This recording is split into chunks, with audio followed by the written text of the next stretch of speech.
Come on now. Y'all already know what this is. I'm your humble host, your man, your myth, your legend, Eric Knight. And we got the legacy maker himself, Mr. Exclusive. And we got the one man and the only man that can check you into the Heartbreak Hotel, the Heartbreak Prince himself. Look, first things first. God did this. Don't get mad with us. Man, look, this was an incredible and a great week of wrestling again and another time. And you know we got to kick it off and we got to start it off with the 3 hours of fire with Monday Night Raw, baby.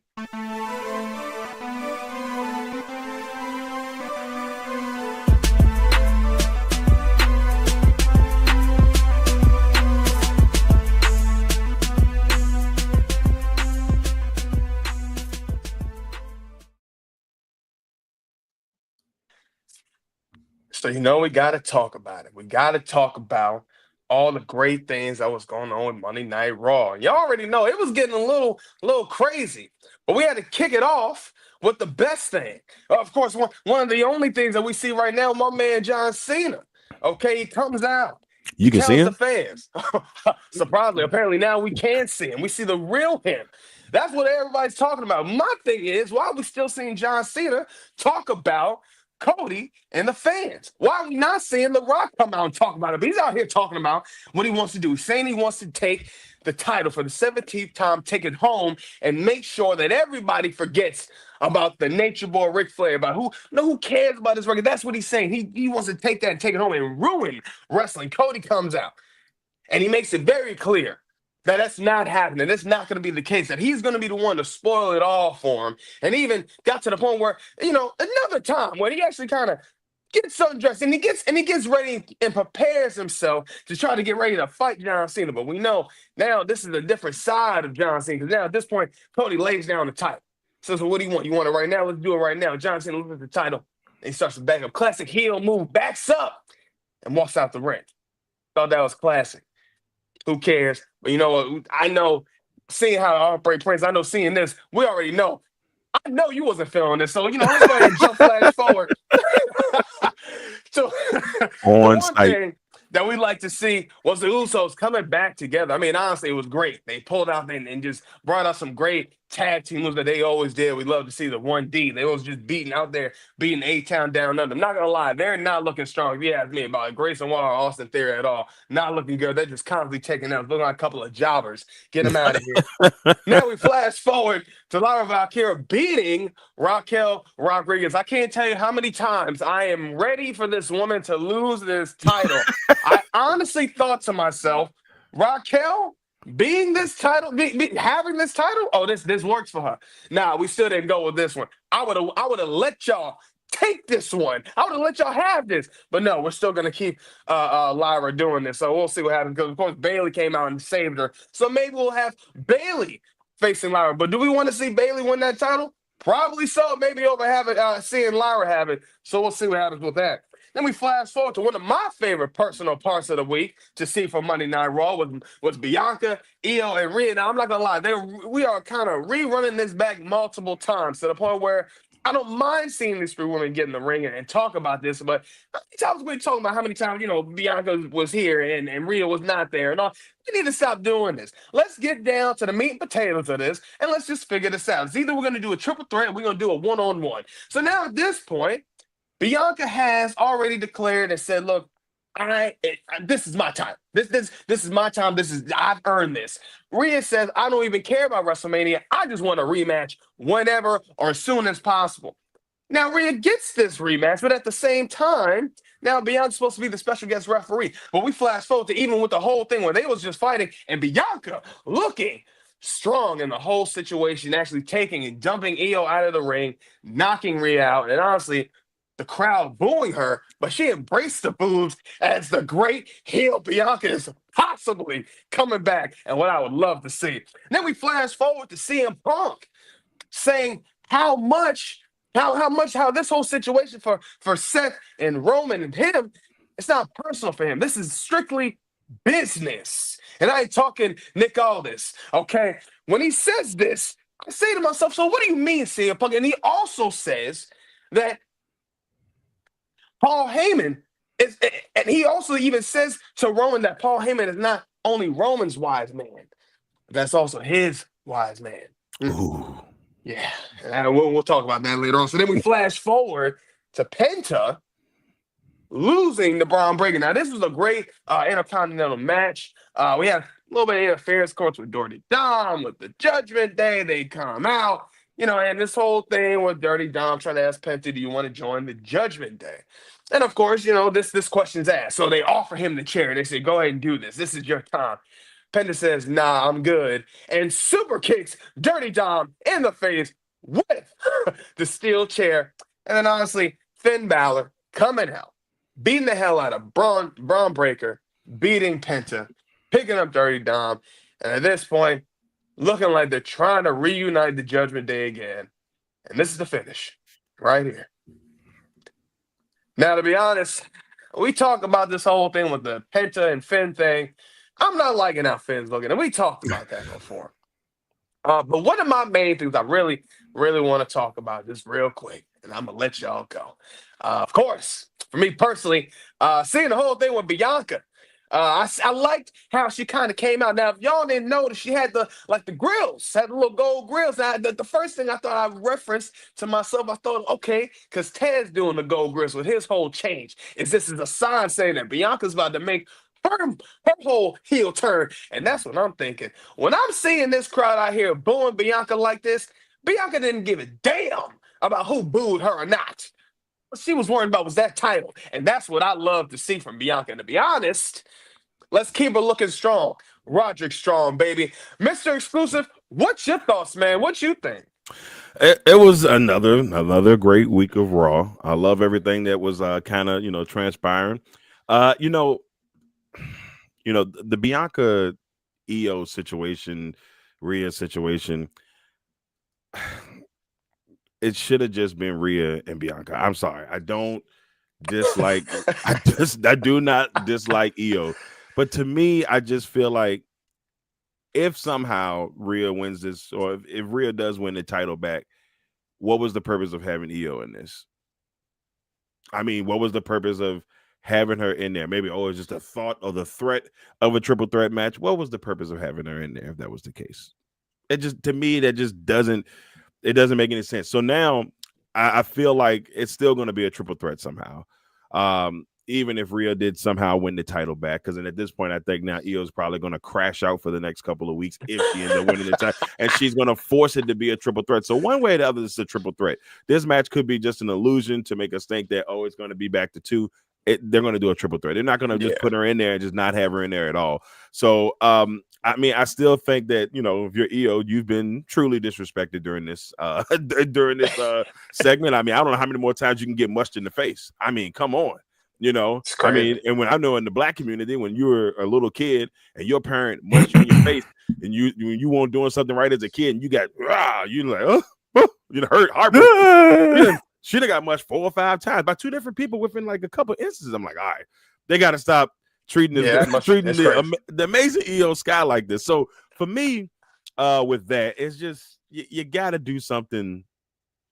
Whatever they're going to end up doing, and just make it happen already and let it go. And and I think they try to, if there were some people that were complaining about it, they try to smooth things over. That's why Rhea was like, I don't really care about WrestleMania. I just want my title shot.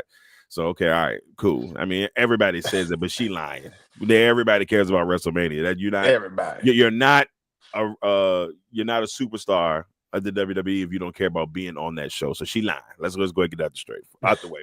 Now, talking about John Cena, and I know Heartbreak Prince, boy, I know you was pissed because I know the first thing I thought about was you. Because when y'all was like, hey man, Raw on, I said, oh dang, Raw is on. It's 4:00. I was off. I said, let me go turn it on. So as this was happening, all I thought about was you. The only person I thought about, I said, this is supposed to be on site. That's all I can think. I was like, why is it not on site? Why is this not happening? Why is he not getting beat up? That's all I can think about. I'm like, you're not gonna sit there, get embarrassed in front of that major crowd, and all you can do is try to convince John Cena, at least at some point during this little back and forth, that I'm gonna give you the benefit of the doubt. Oh man, it's supposed to be on site. So that's why I said I thought about you right off the bat when it comes to that. But I'm tired of all the talking between the two. And it's either like, when are we going to get the little bit of action in it, even if it's like a little quick thing? I mean, I think Cena did the right thing by doing the old school heel move and backing out, which we knew it was coming at some point. You know, he had a little regret when he was walking up the ramp. I'm like, all right, cool, okay, all right, whatever. But if you're Cody, 100% should have been on site by now. Tag team match, you know, with Jay and Jimmy. A little disappointed because everybody thought it was going to be Joe Hendry. They were in the place for it. And look, I'm not mad that it was Jimmy, because I'm like, okay, this makes sense. They haven't tagged together in like almost like a year and a half to maybe like, it's been a while since they've been a tag team. Yeah, it's been almost 2, which is crazy when you say it out loud. It doesn't seem right, but they haven't been tagging together for, okay, all right, cool, whatever. But man, I ain't gonna lie to you. If Joe Hendry would have came out there, that crowd would have went insane. And he was in town. He was in the mix. He was in the area. So like a lot of people thought that it was going to be Joe Hendry. But Grayson Waller and Homeboy and Austin Theory, get out of here. Jobbers. Out of here. You're jobbers. No, we do not care about you. Get out of here. You're absolutely terrible. So bye. Then Lyra and Raquel, I agree with you, Eric. Just take the title off her. So that's the first time I think I rooted for Raquel Rodriguez since she was in NXT. Go take the belt, please. But it is what it is. Maybe Bayley will be that person that kind of changes the way with that. Who knows? And last thing I'll say, talking about this Braun Breaker, Penta, Dom, Finn, I don't know what's happening here. They're trying to put something together for this. Will probably be a fatal 6-way or something. I don't know. But for me, if it does happen this way, Dom's going to win that title. Yep. Dom is going to win that title. Like, I just got a feeling. That this is going to be his WrestleMania moment. This is his chance, because he's been trying to push that they want a new member of Judgment Day. And I think this is the time we see Dom take over the Judgment Day. Like, it's going to be Dom's Judgment Day. Yep. Rhea and Raquel, the women's tag team champions. Dom's going to be the Intercontinental champion, and they'll build from there. But I think this has been another beautiful long-term storytelling where we've seen Dom from, light, nice, cool baby face until where he is now. He's had the women kind of run over top of him the last couple of years, and now he's starting to kind of inch above. And, that love that Liv Morgan has for him is starting to, kind of blossom in a different form, like where he is the man in the group. So, I mean, we'll see. But that's my take on Raw. It's my take on Raw. So, I mean, it's a lot. It's a lot we're trying to take in here. Yeah. I know you're ready to go off. So that's I you know what? I left you for last. I'm not going to ruin the fun here, because, I mean, what I will say is it looks like Cody recognized part of what, I don't know if he's watching the show. If he is, shout out to Cody. But he did address it in his commentary with Cena about, hey, I came out here and I may have approached this wrong last week, looking for the old John Cena, instead of, accepting what you see before you. It's like the old saying, if somebody shows you who they are, believe them. And so, he kind of addressed it, and he took a more aggressive approach with it. I still would like something to be a little bit more on site type of feel to it. Like, hey, I'm just going at it because we know, as I said last week, we know Cody is the face. We know he is the crowd favorite. But I don't know, man. Cena is tough. Because these promos that he's cutting, the crowd is still eating out of his hand. I mean, he is just a conductor. He's literally the conductor. Real. Like, I mean, this dude is out here telling you off, and the crowd is still like accepting this, and they're still cheering for him. And it's crazy. It's crazy how good he is with just his mic skills, just being able to talk to people, and you just still love him. So I don't know I don't know if this is working exactly like they wanted it to work as far as building up to Mania. And I think it is because we're seeing them do too much talking. Like, it is okay if John Cena comes out, spits his game, and then, he walks on out, whatever. We don't see Cody, or they ban Cody from the arena or something crazy or whatever, just to keep them, because the more these two stand face to face, the more, to me, it's taking air out of this match. Because to me, Cena's not doing anything but getting more and more over with the crowd. And he's supposed to be the heel. And then, Cody, he's coming out and he's not really, in my mind, taking the assault that took place serious enough, to me. But like I said, we got another 3 more weeks of this. And, we only we can do is see where it goes. I would like there to be some type of scrap, some type of physical, some type of dust up, something. They got to get something going, just to kind of remind us and put us back in that, hey, this is real. This is for the title. Because the way John Cena's talking, he's talking about taking the title and ruining wrestling, and the crowd's like, yeah, I'm taking the title and I'm retiring. Yeah, like they take that title. I'm like, am I missing something here? Like, am I the only one that's that's understanding what he's trying to put down? Yeah. But it is what it is, and that's just a credit to Cena, his time in the business. He's just too good, man. He's just too good. But not to beat a dead horse, we're gonna move on to something that it's just becoming more and more silly to me. And of course, that's the Bianca, Io, and Rhea. This is silly. I'm sorry, it's silly. How many weeks in a row are we gonna come out here and see the champion Io get mushed in the face? She's like the champion that never was. And that's a Game of Thrones reference for you right there. And then you got bend the knee. Yeah, and then exactly. And then you got Bianca in here, and she should have died the hero, because now she's living long enough to become the villain. And it's crazy because this crowd is out here booing Bianca week in and week out. I'm like, this is Bianca Belair we talking about here, and so it's just crazy. And then the most silly thing to me was Rhea taking this contract, signing her name on it. As you touched on a little bit last week, D-Lo, Adam Pearce watched like, what are you doing? What are you doing? Now she's got her name on the contract, and he comes out here this week and says, well, it's not going to count, or it's not going to be binding that your name is on the contract. Well, bring out a new contract, have them resign. Right. But then the next piece of it that just blows my mind is pause, is the fact that Rhea comes out here and what's his name? I'm sorry, the general manager again. Adam Pearce. Adam Pearce, thank you.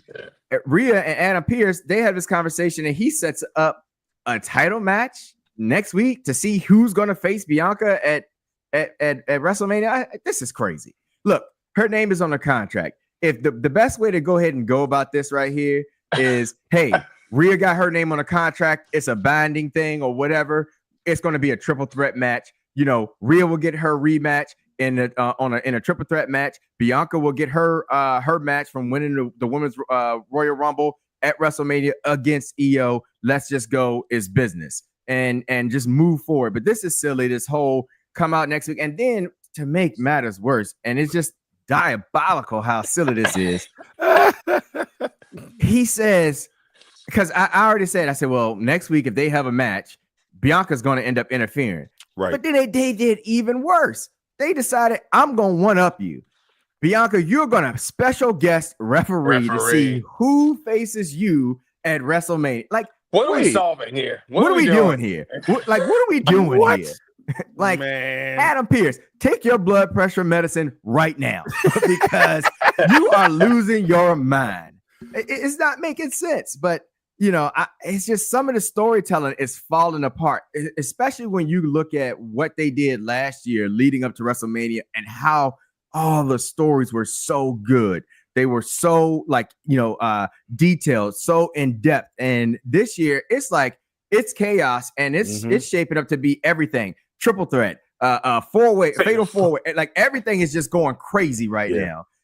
And so I don't know what's going to happen here, but this is just silly. At the end of the day, we all know the outcome of this is going to be a triple threat at WrestleMania. So just go with it this week on Raw, and let them duke it out in the middle of the ring, have a brawl, and you trying to separate them, stuff like that. That's better storytelling to me. Yeah. But Finn, this last part, and we can move on, fellas, because Raw has been I don't know what they're doing on Raw right now, but chaotic. Chaotic. It ain't good. It ain't good right now.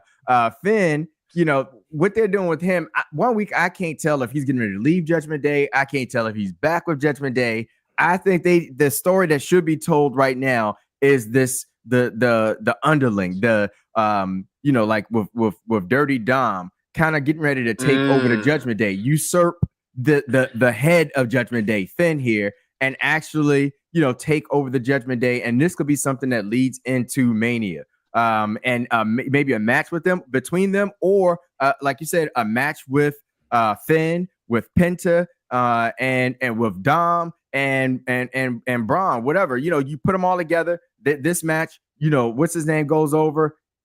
It's great because now you got Finn. He can finally exit the Judgment Day and get back on the path that Finn should be on. And you got Dirty Dom now the head of the Judgment Day. And so I think it could be a good story here. But with the way things are going right now on Monday Night Raw, I don't know if anybody got 2 brain cells to put it together. I'm sorry. No, it feels like they just. It's like whoever's in the back doing creative said, "All right, you ever seen? It was a movie. Oh, Blank Man. Remember in Blank Man? You wouldn't understand. Remember in Blank Man when they brought I think they brought Kimberly Johns down to Hard Edition. Yes. And my man in the wheelchair said, yes. He said, all right. He said, we're going to talk Hard Edition. And they took the dart. He said, we got to find a good story. And they just threw the dart up against the board. Yeah. I feel like that's what's happening on Raw. We're going to do an EO this week. Look at it much in the face. It's like, it's keeping us focused. It's keeping this tank us isn't half full. It's half empty. It's half empty. So they definitely keeping us like intrigued on what's going on because it's so chaotic. You like, I got to figure out I got to watch to figure out what they're trying to do here. So they're still doing their job on that front, but it's still like, bro, there's none of this is making sense. I don't know what's going on with Braun Breaker and the crew. And then, to be honest with you, you look at all their situations, even Lyra, you don't know what they're doing with Lyra, really. They're just throwing opponents at her, and then people come this way, and there's no storyline for her going into WrestleMania. There's just people she's fighting every week or whatever, and then they're trying to figure it out there. It's just weird. It is weird. They can't. Eric, you said a couple weeks ago, just triple threat, 4-way, fatal 4-way, that's it, 6-way challenge. That's what it feels like, and with every brand, every brand, that's what every brand. Right, I think, and the only brands right now that seem to be cooking with storylines is NXT and SmackDown. And I mean, again, I'm not saying that the entertainment value of Raw is not there. What I'm saying is we're getting ready to head into WrestleMania, and the storylines, like at this point, I don't know what the story is between Io, Rhea, and Bianca. I don't know what the story is between Finn, the Judgment Day, Penta, Braun, like. It's just everybody being mishmashed together for stuff, and it's like they're trying to like catch lightning in a bottle or get something to catch fire to lead into Mania. And right now, I think they just need to stop, figure out, hey, we want to have a match between Finn and Braun, or we want to have a match between Penta and Braun at WrestleMania, or we want to have a triple threat between Bianca, Io, and this is how we're going to write this story to lead up to that. And I think right now, creative with Monday Night Raw just needs to just take a step back. They got 3 weeks to get some type of heat going and just kind of make stuff start to make sense. To have some type of consistency in a story that they want to tell in any of these matches. At this point, it's just an embarrassment of riches because they have so much talent. They're trying to get everybody in for WrestleMania, and even with WrestleMania being 2 nights. They still have so much talent that the 2 nights is not enough to let the fans see all of their favorite wrestlers. And so that's why everything is just turning into fatal 4-ways, triple threats, and just chaos, Don't give me any ideas, Heartbreak Prince. They'll be talking about WrestleMania 3 nights. Oh, Lord, come on, man. like Friday, Saturday, Sunday. Be there. Nah, right? Yeah. I mean, I'd have another Blank Man moment.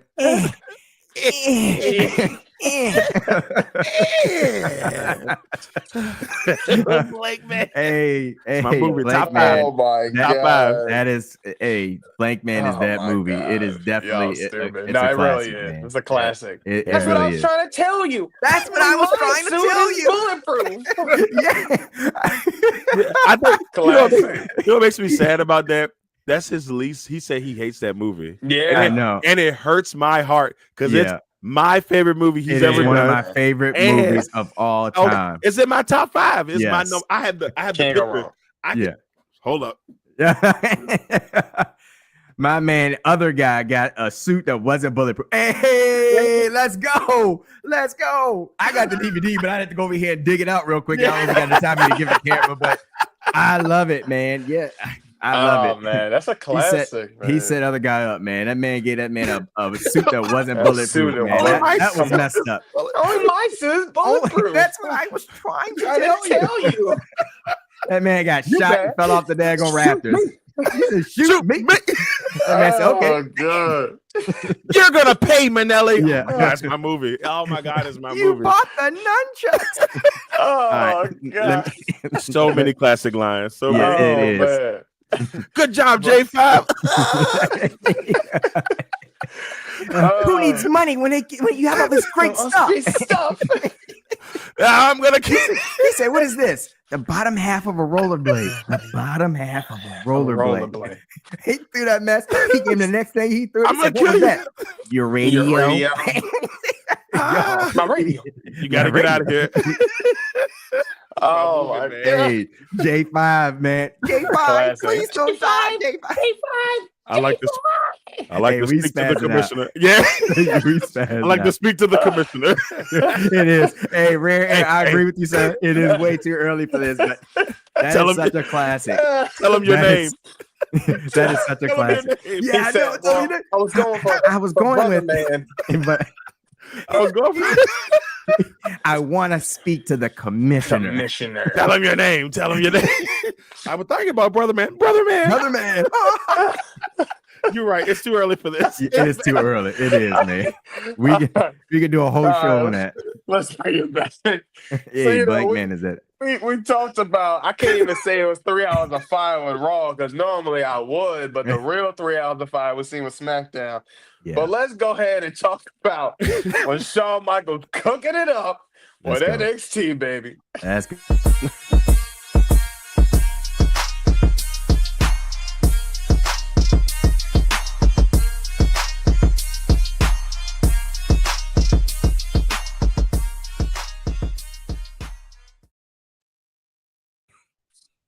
He goes crazy every time.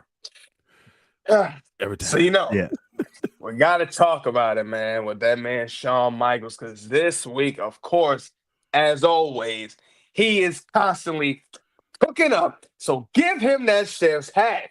We started it off with La Primera, with the woman that's got that aura on her. And you know what it is, Stephanie Valkyrie. Yeah, came out. We started off and kicked off the show with Stephanie Valkyrie going up against Jada Parker. Now, honestly, I already had my suspicions because when you starting off the NXT Women's Champion, that main title first starting off, immediately I already thought, yeah, she's probably not going to be winning this. And that was unfortunate. But reasons for that, we had Miss Parker out there, doing her thing with Stephanie Valkyrie, killing it. But, of course, if it wasn't for Jordan Grace coming out interfering, and we might have been seeing a title change, but we already know that's probably wasn't going to happen either way because that's, again, the La Primera. So, of course, Jordan Grace comes, interferes with Jada Parker's match. Stephanie Valkyrie gets the dub. And then what happens after? Fatal Attraction. They come. They attack Stephanie Valkyrie. Now, at this point, this sets up Stephanie Valkyrie having this injury. Now, this looks good because she sells the whole situation. This is classic. Classic if you're going to do a double champion defense. This is good for her. Then we flash forward to, Tyson and Tyree beating Hank and Tank. Now, honestly, in my opinion, we talk about Hank and Tank and Tyson and Tyree. A bad, tag team. But, we talk about Tyson and Tyree. They look good when it comes with them and Wes Lee. And we flash forward to the man that gets bouncy, but apparently he bounced off the ring pole. Because honestly, you look at this, This man gets tossed by Obafemi. Who? Only my back is bulletproof. So this man gets demolished. I mean, and loses his whole title shot. I mean, this of course was for the Heritage Cup against Lexus King. Obafemi does what he does to the young OG, bounces them off that ring, and then of course loses via count out to where Lexus King gets the dub. Now at this point, we flash forward to Obafemi coming back for the young OG, and who comes? A group that I guess I'm still not quite caring for. Dark State. The Dark State, they come out. They come out, and at this point, sometimes I just wonder their purpose. And at this point, it's like they're not attacking Obafemi. They're not attacking the young OG. They just come out, and the crowd goes crazy. They create chaos, and they do nothing. And they just stand in the crowd. So that's what happens. And Trick Williams comes out of nowhere in the middle of everything, hits him with a trick shot, and hits the young OG. Of course, everybody looks at Trick like, what you doing? You doing this to the young OG? You doing this to Javon? How you going to do this? Just because they got dreads, because they both from Carolina, they supposed to have a connection? Nah. That's what Trick Willie said. He said he's not with it. We'll see. Flash forward.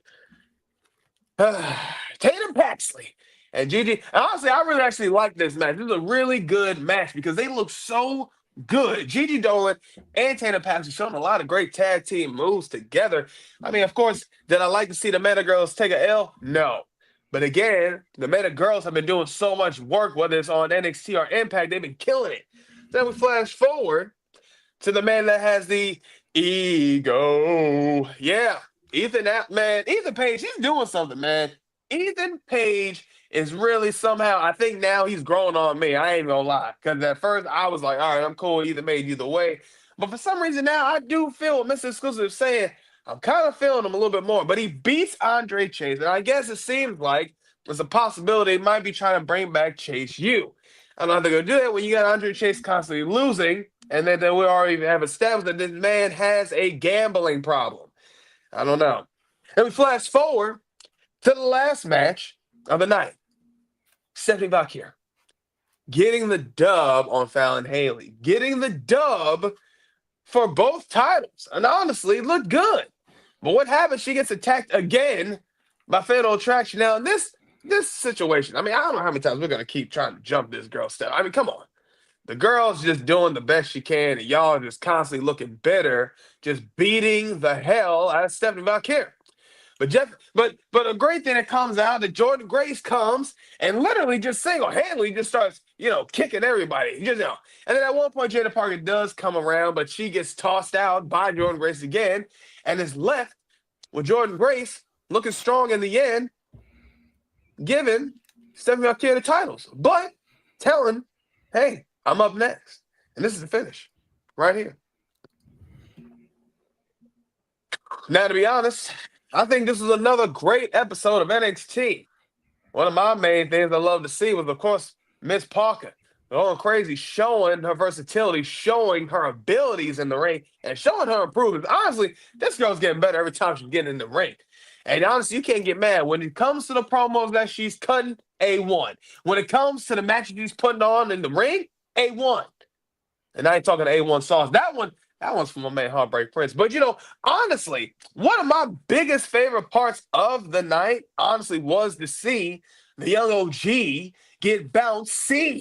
Because honestly, we don't talk about it enough, but this is another situation where, again, they are throwing the young OG in the mix with Obafemi and Trick Williams, and that's going to definitely be a triple threat match. And of course, this is going to look good for the black community because, of course, for us, we're going to win for this. We're going to win. Why? We're going to see 3 dreadheads going crazy in the ring. 3 men. 3 behemoths. Well, 2 behemoths and a man that could be a behemoth. But, we got 3 great athletes, 3 great wrestlers that can really main event, stand and deliver and kill it and go crazy and could possibly make history. We could be seeing 3 black men main event, stand and deliver. We'll see. That's one thing I'm really looking forward. But honestly, this whole thing with the Dark State and all this, y'all can kind of keep them. I'm not going to lie. This is about maybe like 1 or 2 of them I like. The other way I don't care for. But at the same time, Sean, you still killing it. You're still cooking up. I'm going to still give you the chef's hat because you delivered like you always do. Heartbreak Prince, what are your thoughts, man? What you think? Overall, NXT, I will say, definitely gets what I call the Prince's stamp of approval. It was a good show. My only gripe, if I'm going to gripe about NXT, and we talked about this last week, was that, if you remember, I said in this match with Stephanie Valkyrie and Jada, I feel like there's going to have to be interference somewhere. I just don't see Stephanie losing so quickly after she just obtained both titles. So what I kind of hate about this is the fact that that Jada was the one in this title shot picture. If you were going to do this double champion thing and you knew that Stephanie was going to maintain, just as in this case, as an example, I feel like that opportunity should have been used with some other female wrestler in the back. A Sol Ruka, a Lash Legends, or something of that nature. The reason why I say that is because we have been going so hard for Jada to get her title shot and to actually win a championship title. And it's like she's on the path to doing that. But then you have something like this where it's another title shot opportunity, another time Jada has failed. And so it's starting to get that effect of she can't win the big one. Now, this can be some great storytelling here that, over time, we kind of go through this situation with Jada, this kind of defeat with Jada, and watch her rise. But I don't know, because this is like the second title shot she's had, second time she's lost. Actually, I think this is gonna be the third that she's had, and she lost. And of course, it was some interference. So you try to do that to keep Jada looking strong and all of that type of stuff. But I felt like that could have been with another female where you didn't have to do that. You could have pinned whoever female 1, 2, 3 clean in the clean, and had Fallon Henley and them come out and still do their beatdown of Stephanie in the ring to lead up to their match. And all things are good. Everything's clean, but it just kind of sucks that Jada was in this match. She lost, and then when she came out at the end of the show to try to get involved, she got tossed out the ring, and it's like, Jordan Grace, you're up next. And again, WWE has this thing right now where new talent coming in, they are, putting, rocket boosters strapped to my legs. Straight, they put rocket boosters on a man and they are shooting them up there. And I love that Drew McIntyre commercial, but anyhow, but yeah, man, they're putting rocket boosters on him and they're kind of shooting them right up to the top. So I can kind of see Jordan Grace hopping Jada and getting right into a title picture and probably winning. But that's my only small gripe I had about it. It was because it was a little bit expected. But other than that, love what happened with Oba, what was going on with Javon Evans and Trick. I think they have a really good story going on there. And I love the fact that the ruler took serious what happened to him last week. That's right. Took serious what happened to him last week. And he came out and interfered in the match as a ruler should. And he made Javon Evans feel him. Just no bread, no water, just mean. And I loved it. And having Trick come out, hit the trick shot, catches Jay, because I like the story that's going on here. I'm invested in this, because every week we see Bouncy, we see Javon Evans, trying to get to Trick, trying to talk to him. Hey, we can do this. You can help me out. We can be something together. We can look out for each other. And every week, because Trick, he's on his title. That's all he cares about. And some of the stuff he says is scathing to Javon. Yeah. He getting spicy. It's been a little rough. It's been a little rough. I said, this side of Trick. I said the day of whoop that Trick is kind of that woo. See to get going. He's on a mission right now, and I love it. I love the story. I like how they kind of have them interact every week. Like I said, I'm really looking forward to Stand and Deliver, particularly this match. If it is a triple threat, I'm for it because I know these three men here can deliver. We've seen it with Oba, we've seen it with Javon Evans, and we've seen it with Trick. And we know I have to give him his credit because Eric, we argued for a while about Javon Evans, and I'm again, he's grown on me. He really is. and in a real way, and in a real way, and his matches, everything is good. I mean, Javon Evans is literally, putting on great quality matches. And my last thing, and I'll turn it over to D-Lo, Ethan Page. I gotta agree, Eric. I gotta agree, D-Lo. I know, D-Lo, you on Ethan Page from the very beginning. Again, he's another wrestler growing on me. I mean, I'm really, picking up what Ego's putting down, and I like it. And so, yeah, I think NXT they're in a good lane. They're in a really good lane, and they're setting up for a very good pay-per-view with all of their matches and all of their storylines, because you're investing in each and every one of them. Yeah. It's been, just I know we come here praising every week. I know I talk about every week, but it's hard, and when it's good, it's good. Look, Here's the thing: NXT has cooked tremendously, and they continue to just knock it out of the park. And you just get invested so deep into everything that's going on. I want to piggyback off of Ego before I get into Trick and all that stuff, but our man, one night bait said Ego is tough. He just needs a chance. And what I wanted to kind of piggyback on what he said here is Ethan came in hot, like real hot, wins the title, started establishing himself right off the bat as a main event player in NXT. I don't like the fact that he's kind of taking a step back, because I felt like he's a great talker. He's great in the ring. He's got the complete package as a wrestler. And I feel like he still needs to be in that mix. Now, maybe they'll do that again after, but it doesn't look like that. I feel like that's going to be a Ricky, like him and Ricky Saint, is what it should be. Ricky Saints are going to probably get into some type of program after Stand and Deliver. I think that's the way they're kind of rolling. And, maybe that's a North American title situation, because, it looks like Ricky Saints, and we'll see Ricky Saints and our guy, Sean Spears, who, by the way, Sean Spears, sir, you're killing this. I wanted to make sure I said something about how the culling is doing. Look, his work right now is another one he's killing it. Like, you can tell he was held back for years. Even when he was great in NXT, they put him in the main roster. Things didn't go too hot.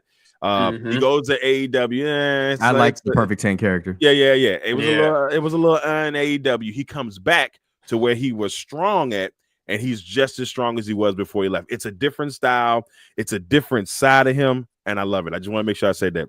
But yeah, Ego has to.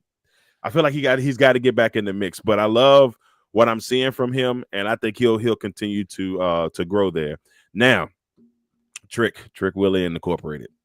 This situation is going to be fun. This is going to be fun. I am also looking forward to this match at Stand and Deliver. This is one triple threat match that kind of makes a lot more sense to me than the rest of the ones that we've been getting kind of tossed to us. The way that they set this up, and now that I look at it, obviously Trick or Javon are the leader of Dark State. We just don't know which one. It's starting to me. It's starting to feel like it's Javon. But the more and more I think about it, I could see it being Trick, and him turning into like the heel character that we about to see from Trick. Might feed some families. It might feed some families, because you don't need to change the theme song, because it's still going to mean just as much as it was beforehand. Like there's elements to it. So one of those two are, because as they always come out when the last couple of weeks, there's always been those two in the mix.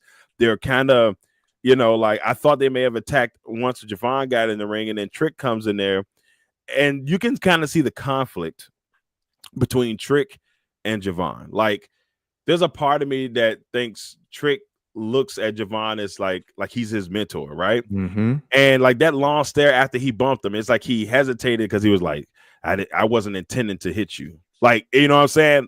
He's not going to show it because he's in tough mode right now, but it's like he's almost like trying to show him tough love, and like just kind of the way that they're dynamic. And Javon's like, come on, man. Like we could do this. And he's just like, Trick is like, you don't understand. And like, it's like, it's just a really good dynamic, but that's what makes me think it's Javon and not Trick, because I think he's trying to save him before the inevitable. Like, I think it's going to happen. It's going to be a great storyline. Oba's doing Oba things. he's killing it. My man is once again killing it, and it's gonna be, it's gonna be a very proud moment. Like you said, 3 dreadheads, to have 3 African American guys, and I know you love race, but look, it means something. Especially with the way things are now and in the world. And then you look at other factors, just there's never been a real point in time in history where they've really, like, maybe in the bigger promotions that we've seen 3 guys kind of like, and it's probably snuck in here and there, but I feel like right now it's being highlighted at a different level. So it's really nice to see. But everything's just beautifully coming together. Last thing, and this is my thing. Jada Parker, Jordan Grace, and Stephanie Valkyrie. This is another triple threat match we know we're getting. I got a feeling that this triple threat match is going to be 2 out of 3 falls, or it'll be 2 matches in one. First match it'll be a triple threat, but the first match will be for the North American title. That's how she loses one of those belts. So I think they're going to do it that way, and she won't get pinned. Mm-hmm. So either Jordan's going to sneak Parker, Jada Parker, Miss Parker's going to sneak Jordan and probably get the pin. I think Stephanie will come out with one of those titles, but I think somehow, some way, one of those 2 will be the North American champion. It's just they're trying to find a way to do it. I think that's how they do it. It'll be that way you have both matches at the same time. Okay. And then that way it's not like split up during the night, because I've seen them do stuff like that before where they this is for the North American title, but that first fall, but that second fall is for the NXT title. So I think that's how that goes. Now, Jada, baby girl, because I love you. Tiana, you're amazing, Miss Kathy. But you got to stop when you're in the ring and you're having a match. Can you stop focusing on what's going on the outside? Because it's happened multiple times to her where she's in the middle of a match. Lola Vice, you're so busy. I got you multiple times with that one. Right. I know. You lose matches.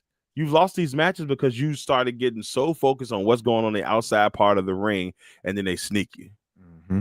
And then you're mad because you lost your title opportunity, but you're too busy worried about what's going on outside. Stay outside. You focus on what's in the ring. I know, we know it's wrestling, y'all. We understand, but still, it's real to me, damn it.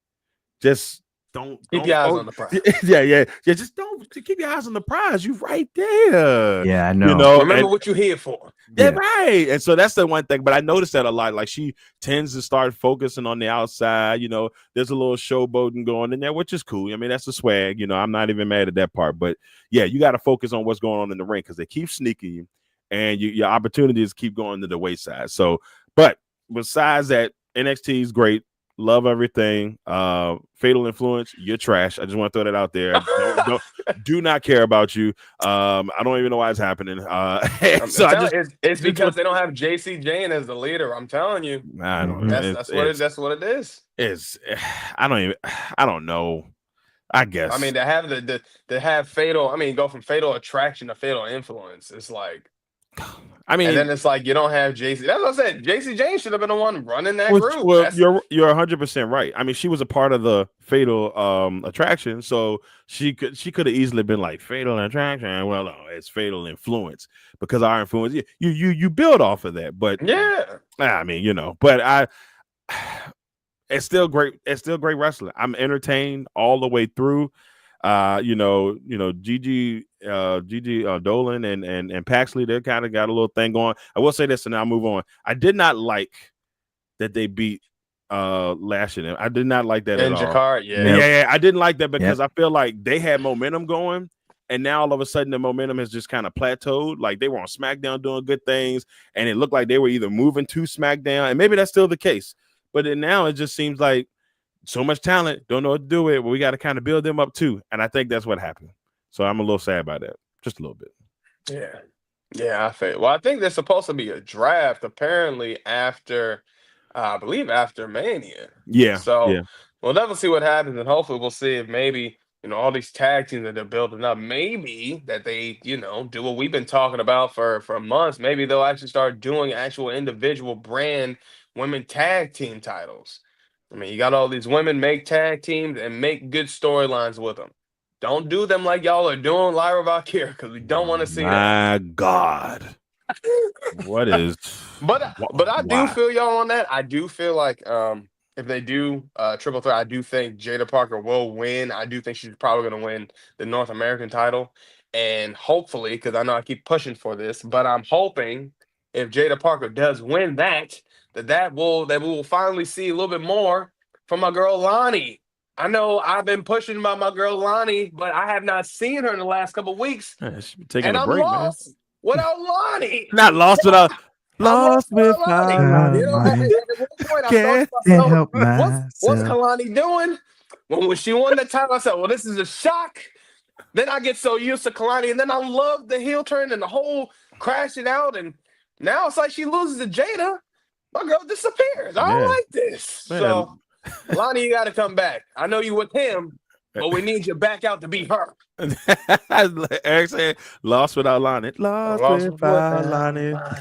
Can't help myself. Can't do it, man. How does it feel? Know that I love you, baby. Crazy, man. Kalani, man. Copyright. Bam, we're in trouble. Take it all. Like, wait a minute, man. But you know, we talked about the greatness with NXT with Shawn Michaels cooking it up. So now we really got to talk about some real 3 hours of fire with Friday Night Smackdown, baby.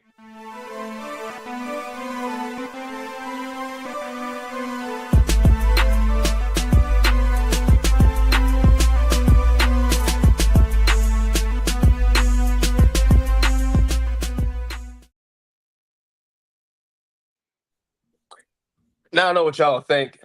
Monday Night Raw, I didn't say it was 3 hours of heat, 3 hours of fire, 3 hours of non-stop storytelling that just won't stop getting better or whatever.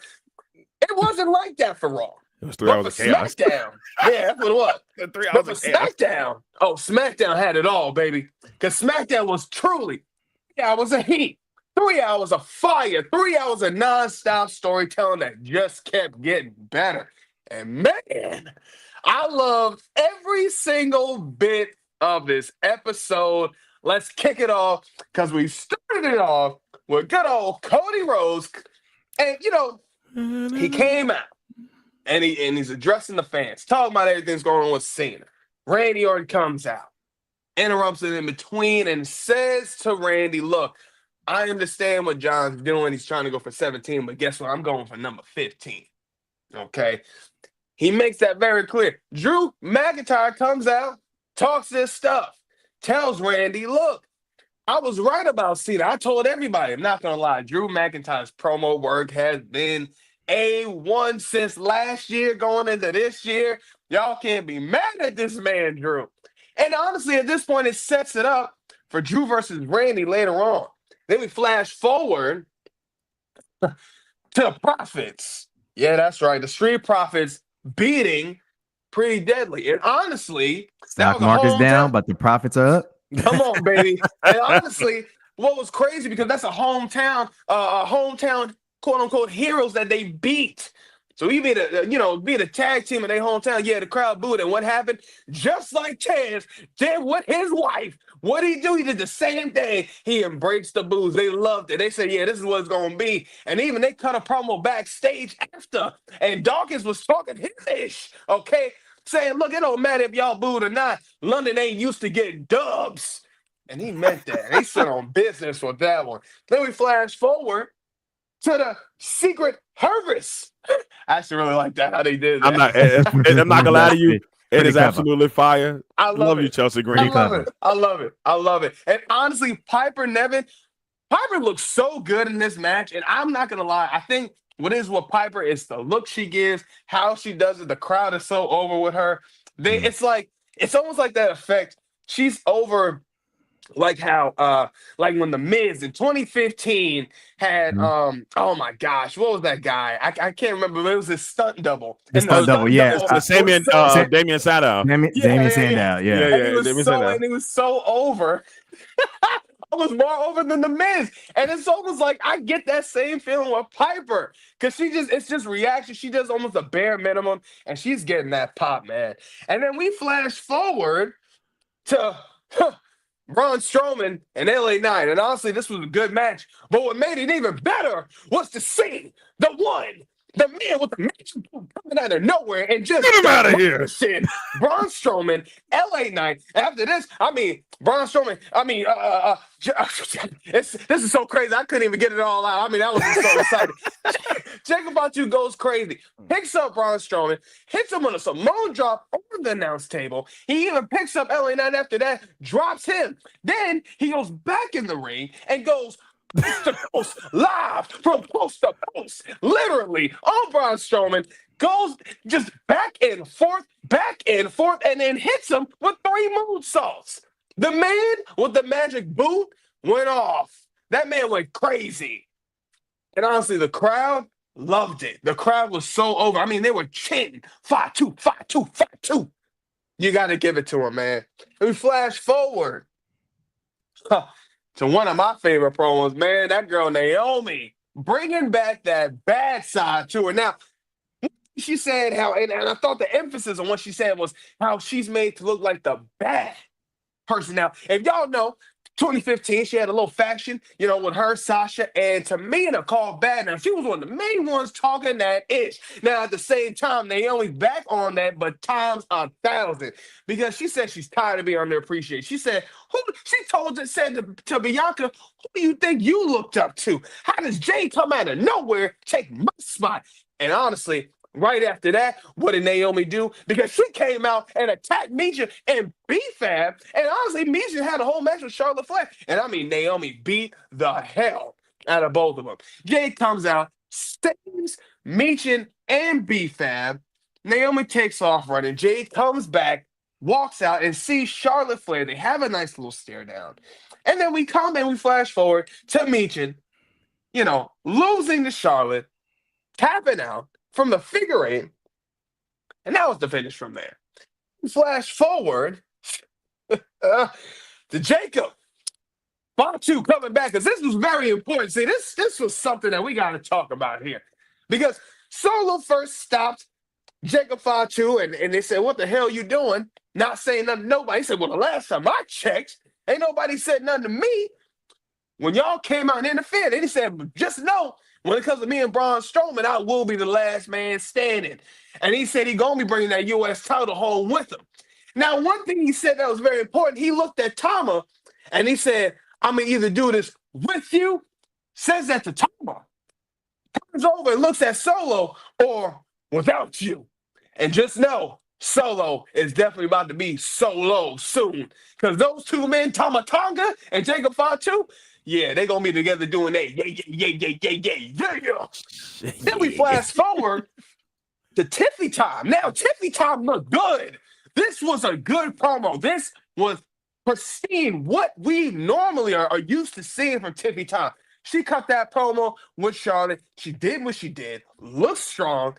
And honestly, I think she redeemed herself. Now, to say the whole thing with Charlotte, yeah, some people said Charlotte went off script. And if that was the case, Tiffy Time definitely had to improvise. Was it the best?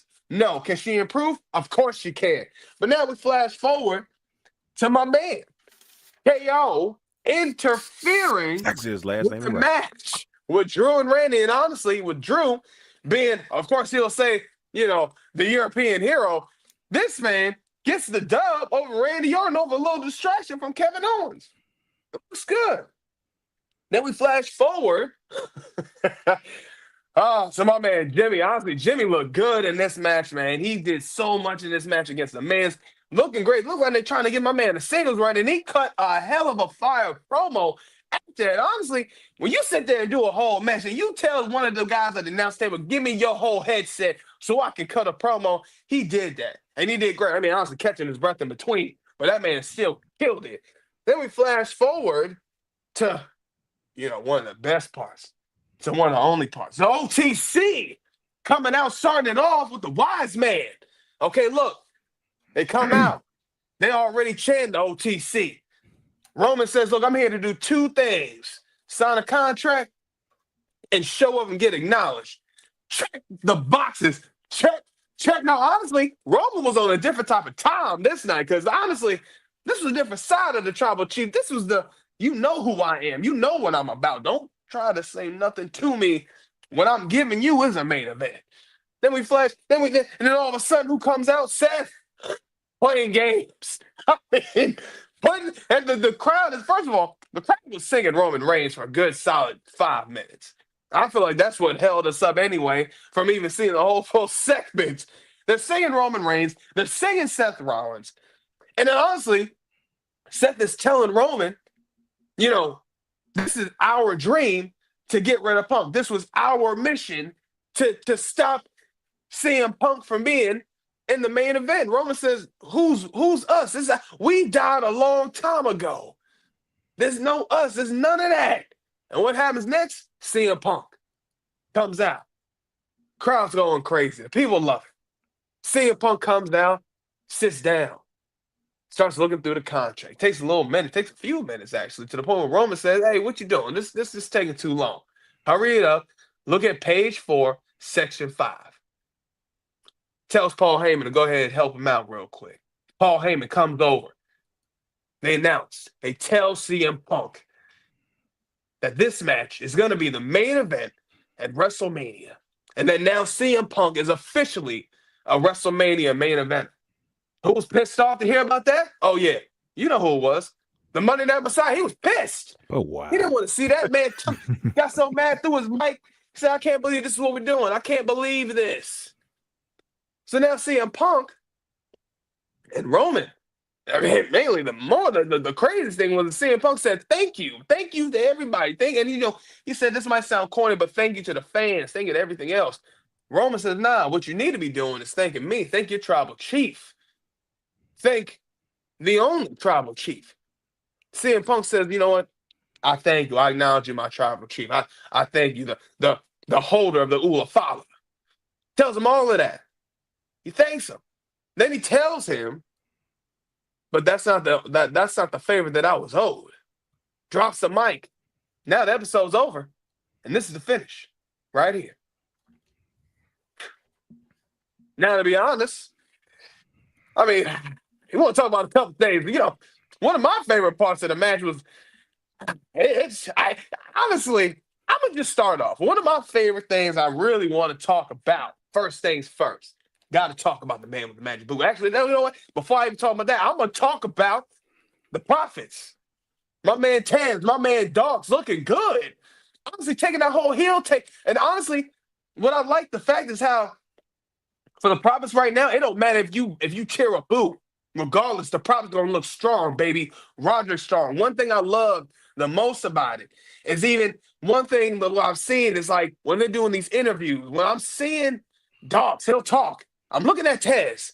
I'm looking at a lot of his intentions, and I keep thinking, I'm hoping to God, please, don't break up the Profits. Don't do nothing to where they might lose the titles, and then we're trying to break off Tez to him being by himself. We don't need to do that. We can keep them be as they want to do and let them do their whole solo run. If that's the case, that's where we're going to go.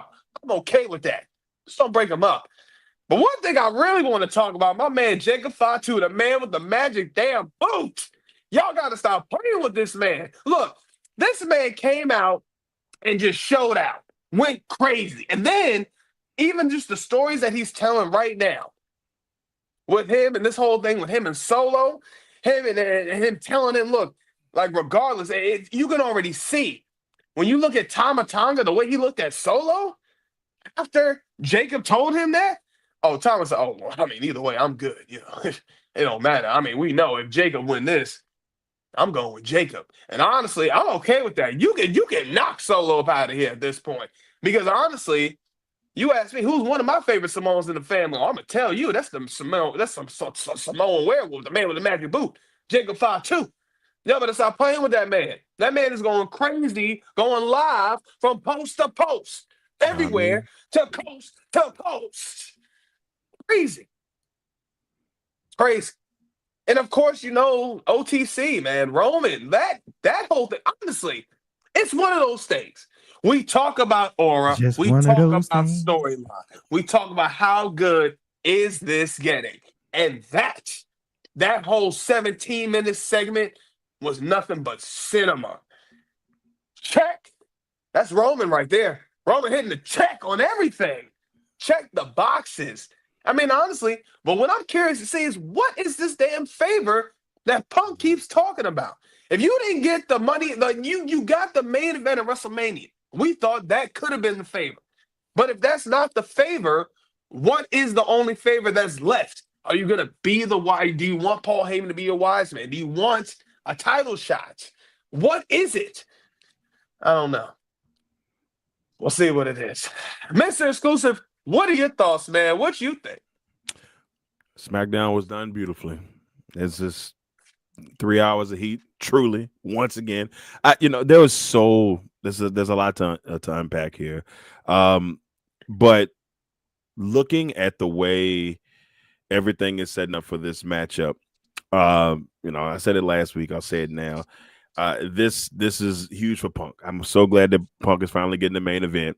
There's a part of me that, yes, you wish it was for a title, whatever. But I maybe, who knows, maybe they put a stipulation in, and this is just wishful thinking that the winner gets a title shot in the future. I'll take that. Just to give it a little bit more spice, to make it a little bit more. It's gonna be a great match, but just to give it a little bit more of that, je ne sais quoi, whatever they say in French. But I love the build for this match. I mean, these guys, there's so much backstory to this that a lot of people that, if you're watching now, don't realize the backstory that goes. This goes all the way back to the Shield, and where the Shield was supposed to be CM Punk's lackeys. This goes all the way back to CM Punk was supposed to bring these guys along. So technically, he was supposed to bring these guys along, and he was supposed to be the one that set them up for the success for the future. So if we really want to go, you could say CM Punk is the reason why those two guys are successful as they are. They don't want to hear that, but he's part of the reason why they are where they are today, because he was the reason why they wanted to set them up. He was the reason to get things going. He's the reason that Ryback got through that table so long ago. But it just so many elements into this storyline. Seth Rollins even said it during the promo where he was like, he was saying like, we were supposed to, do this to him and all that, whatever stuff. I love the way it's playing out, and it deserves to be a main event match. I have no problem with this being a main event match. The favor is going to be electric, or it's going to be underwhelming whenever it does happen. Like, wait a minute, that's what this favor was? So I'm hoping that that's not the case. But I love the way this was played. It was a very heartfelt moment between Paul Heyman and CM Punk. Like, Punk looking through the pages, and Roman making fun of him for looking through just look at section 4. Just please look at section 4, or page 4, section 5. Just making the man feel, a certain way. But I love the way they told that story, because everybody knows that's what Punk wants. Like, it may not be for the title, but he wants to close out the show, and he's getting that opportunity, and I love that for him. Now, Seth Rollins with his punk ass, he stands up. He don't deserve this. Negro, you in the match too. Like, y'all are both in the match, and y'all are both main eventing. Like, so what is your argument? He doesn't deserve it. Well, okay, well, maybe you don't deserve it either. Yeah, I would argue he deserves it more than you do, but that's just me. Plus, he beat you. And yeah, you beat him, but that was because Roman helped you. So I don't want to hear any of that from you. Just get out of here, Seth Rollins. I love Seth Rollins, the wrestler. I'll never like his laugh. I think his laugh is absolute garbage. But I love him as a wrestler. I love everything else about him. But this is going to be a great match. I love the whole segment. 17 minutes of greatness. Then looking at other things that happened on that night. First of all, Randy Orton and Kevin Owens. I said it last week. I'll say it now. It is going to be maybe not the match of Mania, but it's going to be right up there. Mm-hmm. It's gonna whatever night that is on, it might be the show stealer. So just be ready for that. And I love how Randy came out there and told Cody, "Hey, I'm coming for you." Like, and a lot of people want to see that. They want to see that match happen down the road, which makes me a little weary, because then does that like kind of segue that Cody's gonna win at WrestleMania, and then Cena's not, but maybe I'm thinking too much into it. So I like that segment. I also want to say that we talked about Chelsea Green, and Chelsea Green is doing amazing work, and Piper Niven absolutely killing it. I'm always confused. Which one is it? Alba Fire or it's Alba Fire. That's Alba Fire. Okay, I'm still trying to Donish, or I don't know what's going on. But I think that little faction that they have, perfect. all international ladies being, in charge of the United States. Go figure. They've pledged allegiance. They've been doing it for years, and it's a really good setup. That's what Raw needs for the Intercontinental Championship. They need somebody that can carry it. And what Chelsea Green is doing, even though the matches may not be the greatest at times, but she's telling the story and building that U.S. Championship to be something special. We're not getting that on the Intercontinental Championship. And that's sad times. So they got to figure that part out. But yes, shout out to Chelsea Green. That's my girl. She's out here doing great things. Braun Strowman, this guy, get him out of here. I am so tired. Why is he here? Nobody cares about Braun Strowman. Silly Billy. Get out of here. Get out of here. Silly Billy. Nobody cares. You got to go, guy. He's got to go. Jacob Fatu killing the game. Come on. He is hell. He gonna be the U.S. champion. Hell, you got to watch out for this man. Hell, he is next in line for greatness, and that's what I love right there. They're gonna keep that going. The whole Solo situation. I hope Tama and Jacob stick together. But I don't know how that's a whole nother thing where we just don't know where that storyline is gonna truly go. There's so many elements. They're building for the breakup, but we're just not there yet. Shout out to the Street Profits. Love their situation, looking good as tag champions. Hey, and I gotta say this real quick. Hey, these European crowds, I don't know what y'all got against black wrestlers. I need y'all to stop that. Cause I know they cheering when they won the title, but this booing, man, like, hey man, y'all don't stop booing, man. Y'all stop booing these black wrestlers, man. We out here, we can be good guys too. Yeah, man. Treating us like this, man. I was sitting there, I was like, damn, why they keep booing everybody? Boo Bianca. Booed the Street Profits. They booed Naomi. They booed Jada when she was fighting Liv. I'm like, dang, man, we ain't do nothing. They supposed to be the good guys. What? I said, you know what? Maybe I'm overthinking it. We'll see. They even booed Zelina Vega, which was crazy. We out here booing everybody, man. Chelsea girl, which I was like, okay, they cheered everything that Piper did. But all right, whatever. But and I could be overthinking it. So, but if I ain't, come on, y'all give my people a little bit of slack. Just a little bit. But yeah, love it all. Stuff for Braun Strowman. Get out of here. Everything else, great SmackDown. Yeah, I'm gonna hit on the highlights too. Cody, Randy, loved it. What I loved about the Cody and Randy, I'm more looking at not just the story that they're trying to tell. I'm looking at the heart-to-heart moment that I appreciated the most when he talked about Cody having to leave because he realized like in the back he could not be what he needed to be in the WWE, and him leaving, going on this journey and coming back and being what he is today, standing in the ring. That right there, it was something that you can obviously see the emotion in Cody's face. Because he understood his journey better than anybody, obviously, because he lived it. It was his lived experience. But Cody did, impact wrestling and change wrestling, for forever. And I think for the good, for the better, because of now we have, competing brands, and we getting better shows and things of that nature and all that kind of stuff. So kind of upped everybody's game. And for him to kind of swallow his pride and be able to come back to a place that he ended up leaving because he was not happy with, is just nothing but kudos to him. So I love that segment for that reason, because it kind of brought everything like home, especially when it came to Cody, and the fact that Randy was there recognizing somebody that achieved success pretty much right out of the gate when he kind of stepped foot into WWE. It's just great kind of seeing that dynamic. Profits are up. So we're going to move on. Jacob Fatu. Jacob Fatu. Hell, no water. Hell, no bread. Just mean. All gas, no brakes. This man, to see his arc, coming in, kind of being behind Solo, and now stepping into his own so well that you automatically, like, at this point, I see him as championship caliber material.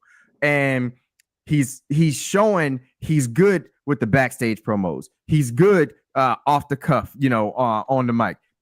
in the ring, phenomenal. A man that size to move the way he moves, the athleticism, all of that stuff, love it. The bad intentions that he has when he's wrestling, I mean, love it. Moving on, Naomi, my girl is cooking with A1, y'all, and I'm loving it.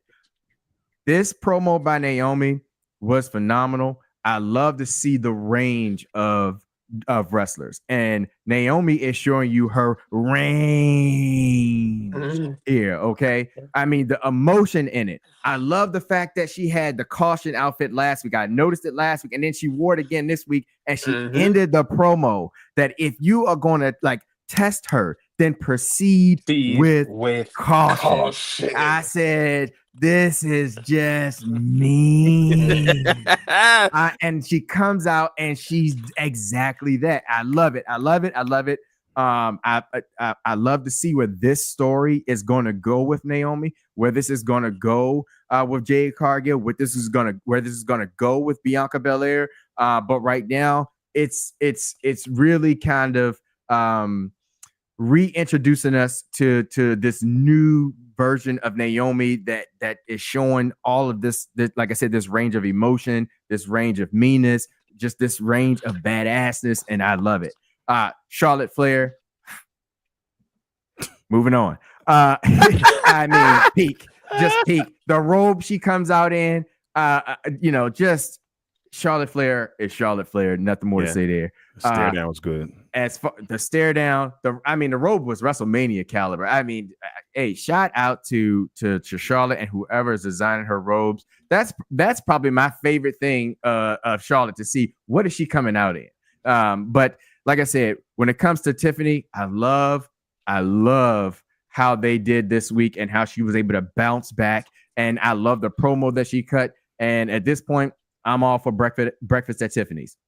Then we got Jimmy and Jey Uso. Something else that I'm liking here. Okay, Jimmy. If you're not paying attention, Jimmy's actually been phenomenal with his promos on the mic and the ring and all that kind of stuff. Whereas Jay has been kind of slipping a little bit. You know, he's always so hyped because of course everything that's going on in his world, I can understand it, I can see it. You know, you got Yeetville and everything. But what I like what they did with this, because last week he made a oopsie, and they kind of went back this week and kind of put that into like a little bit of a story where last week he slipped, messed up jumping over the rope.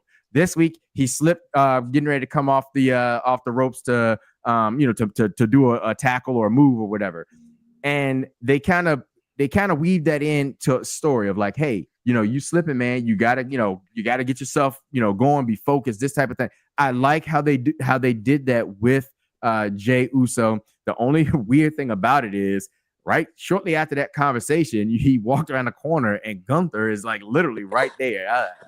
They could have did this a little bit better, but that slap to the face by Jimmy, yikes! Crazy. I don't know if I could have kept composure being smacked like that. I felt that. The yeets out of him. I mean, oh my gosh. Gunther took that slap.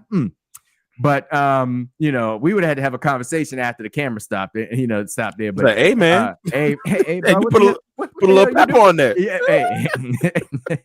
But I did like how they weaved that into a story. And then just to kind of finish this off, fellas, bear with me here because I'm into the story of stuff, the story of things. Obviously, we all love different things about wrestling and all that kind of stuff. But what I want to focus on here is a story within a story. And I'm talking about the OTC, Seth, and Punk.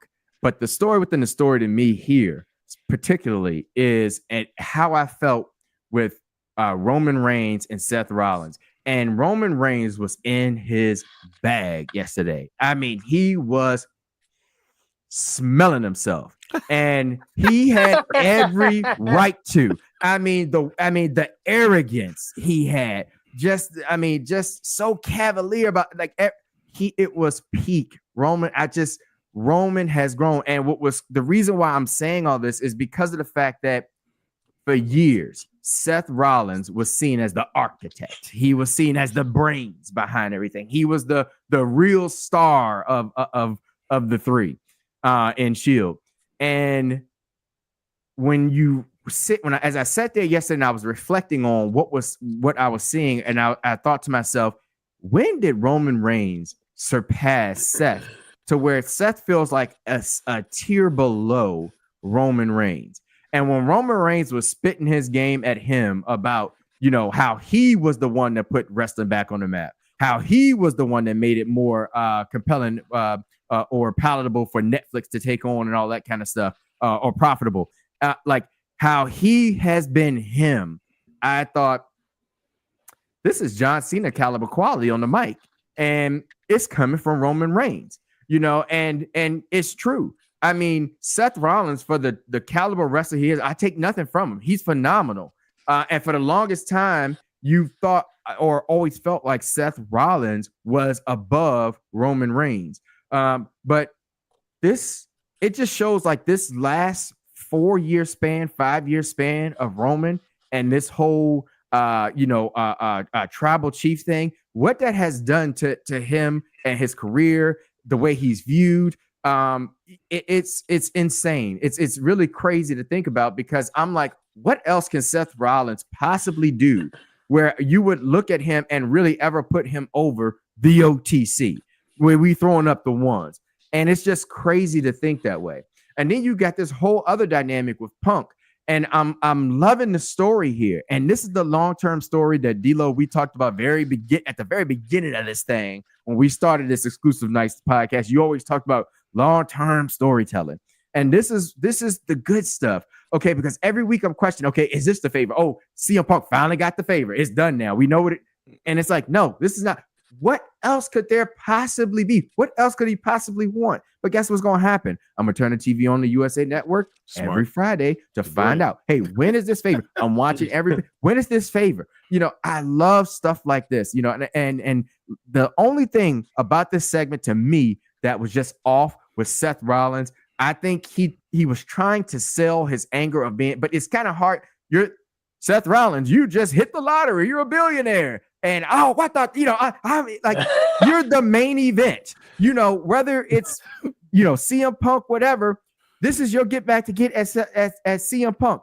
I know you want to play it like he doesn't deserve this, that, and the other, but it's really hard to be upset about it, because at the end of the day, you're gonna get yours in when the bell rings in the main event of WrestleMania. Okay, so now show them that you are the main event. So like him having that whole temper tantrum, I didn't really care for. I didn't think it really fit the segment to me. It was just a little off, but other than that, I mean, like I said, all I can do is clap. Smackdown, phenomenal show. I mean, just again, the storytelling and everything. And I just wish Raw would get it together just a little bit. They're not far behind. The entertainment value is still there. It's just the stories in NXT, the stories in SmackDown are just clicking on all cylinders right here, right in time for WrestleMania. Whereas Raw, they have chaos and it is nothing coherent. So shout out to everybody on SmackDown, just all the different people, the different matches. Yes, boy. I mean, even seeing them, just they come out, they took an L, but in front of their home crowd, but it was great. It was still a great match. And again, the profits are up and they smoking the finest air. So. Well, it's funny because Raw is. If you look at the GMs, and I know it's the way they play it, but if you look at it, all this has got this real cool smoothness about him, and that's how cool SmackDown is. My man Adam Pearson, I love Adam Pearson. Don't get me wrong, chaotic. My man, it's just like every week he got to run to the ring. Every week he trying to put out some 5-alarm fire, and everybody, and it's just like, what are you doing? I'm like, yo, they go in wrestling terms, they gonna stroke this man out. Like he gonna be in trouble because every week he out here stressing. But that's what I'm saying. I agree with you 100%. They don't have at this moment, especially in WrestleMania season, you have no real structure. Yeah, that's killing them right now. I wanted to add a little thing in, 2 things in, y'all. And one with Jimmy Uso is amazing on the mic, and it's showing. And everybody's always said he's the better talker between him and Jay, and he's showing it right now. Whenever they do decide to give him a solo, like true solo run, which is feel like where they're developing to, I think it can be a really good thing. I don't like his outfits right now. I think he's got to change his style. Yeah, the jersey. The he jersey looks like, look. I'm not. He looks looks like somebody's uncle who's like, hey, I can wrestle. Let me get out here and show you a little something real quick. Uncle Jimmy. It's Uncle Jimmy. Like, no, I need him to have a style to it, a smoothness to his. We know he's the energy. Yes, yeet and all that stuff. But like Jimmy has a different Jimmy has a different style of energy than Jay does. Jay's has got this he's real cool on it, when it comes out there. But Jimmy can talk and everything else. They've got to find a way to kind of mold that character to that next level. I think they can. Yeah. And I think Jimmy can help them get there. Yeah. So I like that. I like what they got going on with Jimmy. I really do. Now, and then the last thing, I know he was going to do this last week, but we forgot. With WrestleMania season kind of like creeping up, I want you guys to give me one or two. You can do more if you want, but one or two WrestleManias that you wish that the outcome was different, or you think it would have, or you think it would have been best for business for the outcome to be different. I know Eric got a couple, but if y'all had a couple that you just wish that they would have changed the outcome and why, Eric, you look like you want to go first. I don't see, because I gotta think about like what I've seen. Eric, you gonna be all right, Eric? Yeah, I think so. I think if you want to ask me, what's one thing you definitely could have changed? I can tell you pretty much almost all of WrestleMania 34. If you want to talk about that. But specifically, the match with Roman and Brock. That made no sense. You had this man, Brock Lesnar, super part-time.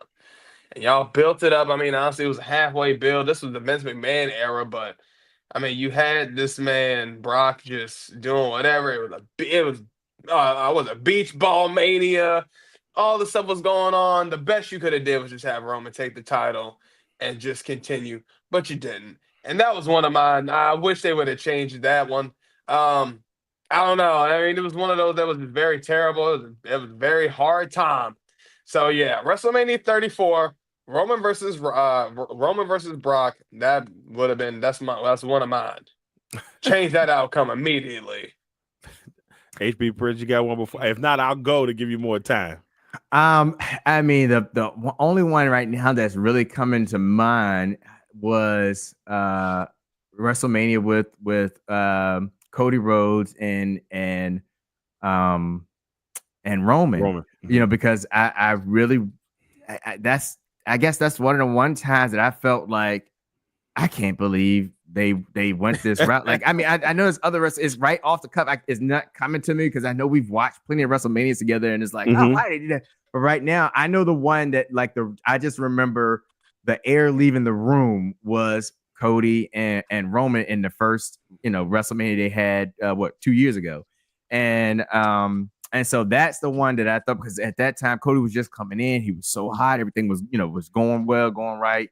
And then they decided to go with Roman and it was like, man, so Roman's going to keep the belt. He's had it already for 2 years at that point. I think he had already had it for 2 years or something like that. And then he carried it for a whole another year before he finally lost it. But that's the one that's coming to mind. I know it's not the best example. I'm sure if I prepared better, I could think of some others, because I was trying to think, was that Braun Strowman match where he picked the little kid out the crowd? Was that WrestleMania? But I couldn't. Yes, that was WrestleMania. We were at that one. It was 34. Yeah, and I was like, that's diabolical. My man. And then won by himself. Nicholas. Yeah. Nicholas. Yes. I'm trying to think what else. But I'm trying to think, was the one that they wasted Finn when Finn went to the Demon King, but I can't remember who he was wrestling and ended up losing. I think that was against Brock. I think that was against Brock Lesnar, but I can't remember if that was WrestleMania too. So right. Yeah, but anyhow. All right, well, I got a couple. So my 34, because we were there at 34, was probably Shinsuke and AJ Styles. I felt like much as I love Shinsuke Nakamura, and I felt like with his aura with the crowd, and if they wanted to go back to it, like I said last week, they wanted to go to it right now, they could make it work easily with him. And even if for like a couple months, that's cool with me. I just want to see it happen. But I felt like that was a big opportunity that they wasted. Like that was, him and Oscar both got done wrong at that WrestleMania. It doesn't make sense. They both win the Rumbles and then they both lose. And I think Oscar lost to Charlotte. So I mean, it's Charlotte, so I can kind of figure that. But and then for her to end the streak, because that was her undefeated streak. It was all that's what I'm saying. Like, and she was undefeated, gets to this point, and doesn't win the championship. Crazy work to me. But no, that Shinsuke one bothered me because I was not gonna lie to you. That was the most for me at that WrestleMania. That was the match I was most excited about because I was a big Shinsuke guy, and I'm like, Shinsuke was awesome. Yeah. This is it. Shinsuke's gonna get the dub. Bam. No.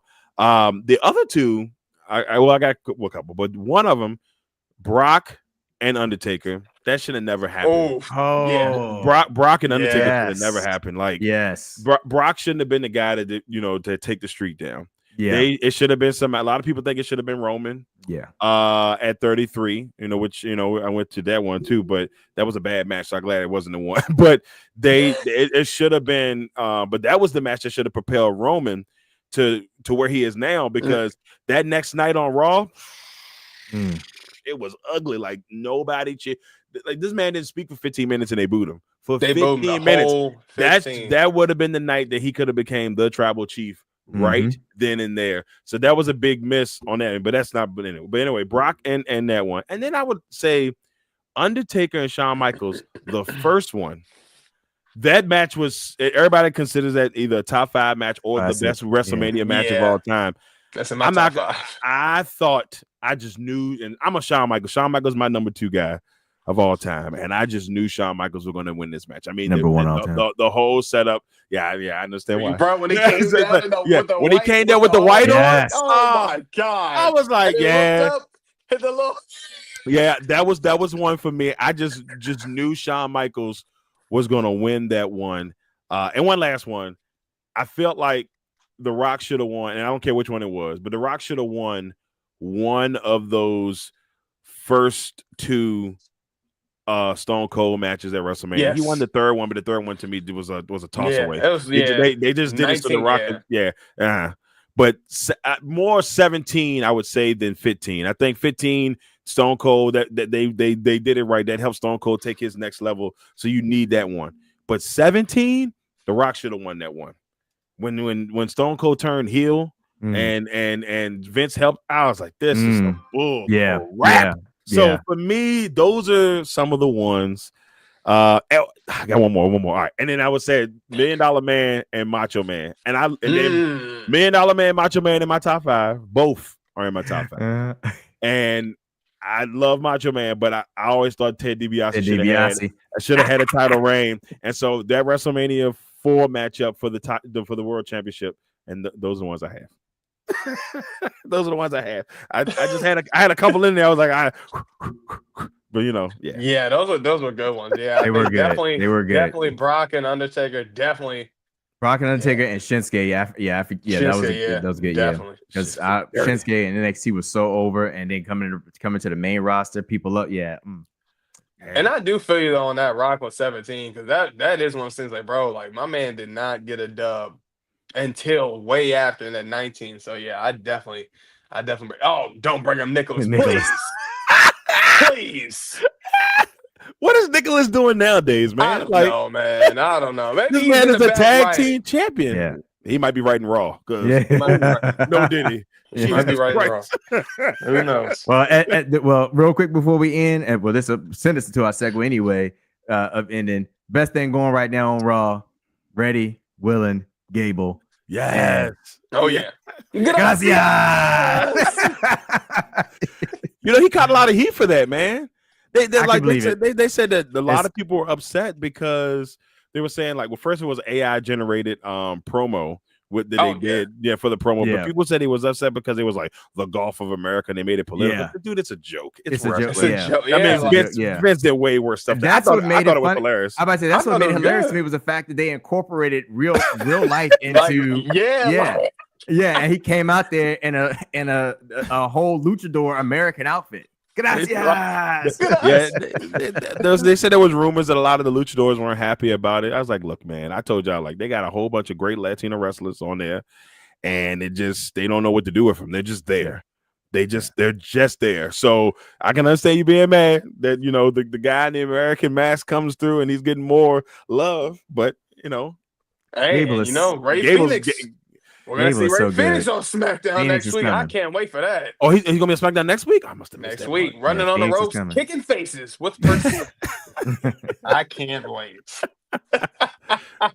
Oh, man. But, you know, we talked about, you know, I can't even say 3 hours of heat with Monday Night Raw, but we talked about some of the great things that happened on Monday Night Raw. We talked about Shawn Michaels constantly cooking up on NXT with Jada Parker, Trick Willie Wonka, and a good old young OG with Obafemi, the ruler. And of course, you know, we had to talk about SmackDown with the aura, the storyline, and everything that just keeps getting better with SmackDown with the man, the magic boot, the OTC, CM Punk, Seth Rollins, and of course, proceeding with caution with Naomi. So, like always, y'all, please make sure you follow all of our social medias. Follow our Instagram, our Facebook, YouTube, subscribe, of course, TikTok, we're on that. X, we're on that. We're on everything. So follow us. See what we got. We're always dropping content on our socials and, of course, right on here. We appreciate the love on the socials, by the way. Yeah, man. Great TikTok week. Has been doing really well. Yes, y'all. We coming for you. Keep showing the love because we're going to keep talking and we're going to keep doing it for y'all as much as we can every week. So we appreciate the love. And, you know, I'm your humble host, your man, your myth, your legend, Eric Knight, the one man that can check you into the Heartbreak Hotel, Heartbreak Prince, and the legacy maker himself, Mr. Exclusive. We strive to be the best there is, the best there was, and the best that ever will be. And it always makes sure that your nights will never be the same. Peace. Gracias. That's trick.